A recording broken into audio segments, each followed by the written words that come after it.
Singapore is a major global aviation hub, ranked among the top 5 busiest airports in the world.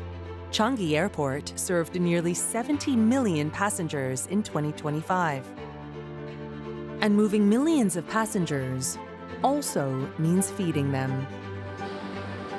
It has to be within a certain time and a certain temperature. Once the trucks are loaded, they'll go airside in a number of minutes. So how does a meal made on the ground end up feeding people in the sky? These are the kitchens that feed flights.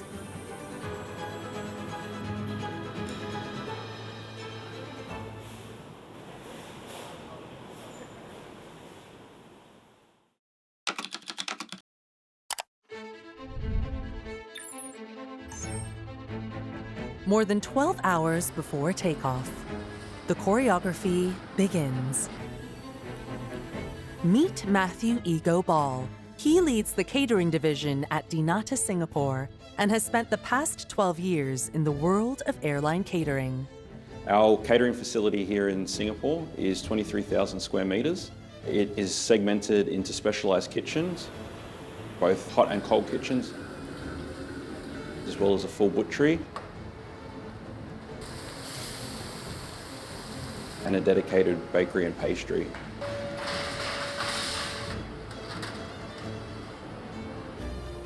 The kitchens currently produce 6.5 million meals per year. That's across 22,000 flights, and we employ 500 staff. dnata Singapore accounts for more than 450 weekly flights across 30 airlines. From low-cost carriers to the world's most luxurious. From the humble bread roll to fancy desserts, each meal you eat up there begins here. And the building blocks of any meal are ingredients. Wendy Lee oversees the planning and production of hundreds of airline meals and menus each year. We ensure that our raw material only comes from approved supplier. When the raw material reaches our building, it goes through a lot of stringent checks. We'll be checking the temperature for vegetables to see if there's any worms or any rotten part that we need to reject. If quality is not up to standard, we will ask the supplier to bring it back. If it's good, we will take it in and we will store it into the correct temperature. Once ingredients are cleared, they move into specialized work zones. Some goods like yogurts, ice creams, and other fresh fruits are sent straight to cold storage. The rest are sent into a preparation room where they are washed, sanitized, and prepared to each airline's requirements. We'll go through the menus that they've selected based on the brief that they've given to us. Here's the twist. At 35,000 feet, your body changes, and so does your sense of taste. Taste buds get less sensitive, which means flavors have to work harder. Every airline will come for a menu presentation. We'll present the menus, taste it, and ensure that it hits the flavour profile of the customer and what their clientele will expect. With the raw materials ready, chefs in various kitchens, Chinese, Western, the bakery, all begin the cooking process at scale.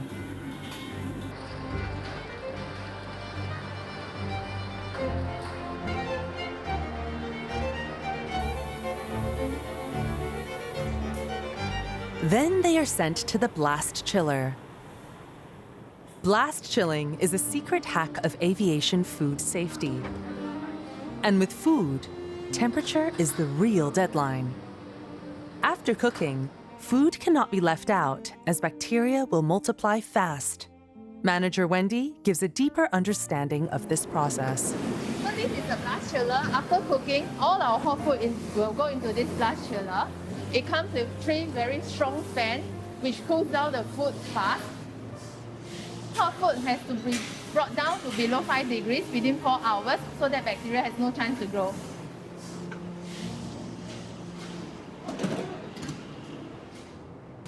Different dishes have different cooling limits, and every batch has to hit its target, or it doesn't move forward. But if cold is the goal, why not just freeze the food? Frozen food gets reheated on board. It requires a higher temperature or longer time, which doesn't fit into the model of the in-flight catering. Blast chilling ensures that the ice crystals, when they form on a food item, are smaller compared to traditional freezing where they're larger, which changes the structure and taste of a meal. After blast chilling, the food heads back to the line for the next stage, food assembly. In economy class, meals are assembled conveyor belt style as rows of workers prepare a steady stream of dishes every hour. For business and first class, the approach is more tailored. Plating is at a tighter visual standard. And to make sure every dish looks the way it should, the team relies on the golden sample. It's the gold standard of how the team should plate the dish. We are preparing this appetizer. We usually will have the golden sample here, done up by the supervisor so that our team members have to follow according to the specification. In the sky, a meal isn't just food. It's the brand of the airlines. Different airlines, different logos, different plating rules. We will plate them according to the airline's specification. We put it into their specific bowls and plates into the way that they want it, so that it's standardized in the different countries where you're flying in. So you're taking a certain airline, wherever you're flying in from, you should be able to see the exact same dish around. So once it's completed, we'll cover it and paste with a sticker. This sticker is one of the 7 colors indicating which day we produce this, so that we can monitor the shelf life of this item. Color coding becomes a tool to track and protect consistency and shelf life. For special meals, they work in teams of 2, carefully handling each meal to prevent cross-contamination. The special meal prep team works from its own set of menus, making sure these dishes are just as appealing and flavorful as meals without dietary restrictions. So this is the special meal preparation table. Today we are doing the chow meal. So if a passenger has selected a chow meal, we will avoid deep fried food, processed food, not too sweet, not too salty. They will also prepare things like vegetarian meal, vegan meal, Hindu, Muslim, or otherwise will be medical related like gluten-free, low salt, diabetic meal. It's all under the special meal category. Next comes the step that looks familiar to us all, tray assembly. Conveyor belts keep the meals moving as each small step is completed in seconds. Then the finished trays are stacked into aircraft trolleys, ready to be delivered. This is the last mile where we put all the cold food, cutlery rolls and snacks on the tray.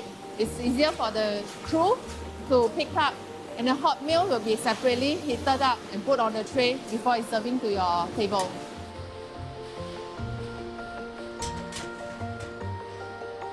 It will go into the cold storage. Make sure that the temperature is correct before the transportation to the aircraft. A final sprint before takeoff.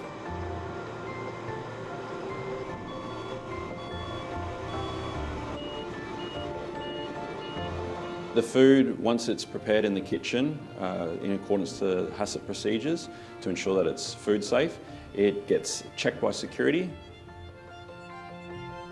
Once the trucks are loaded, they then clear security. They'll go airside in a number of minutes.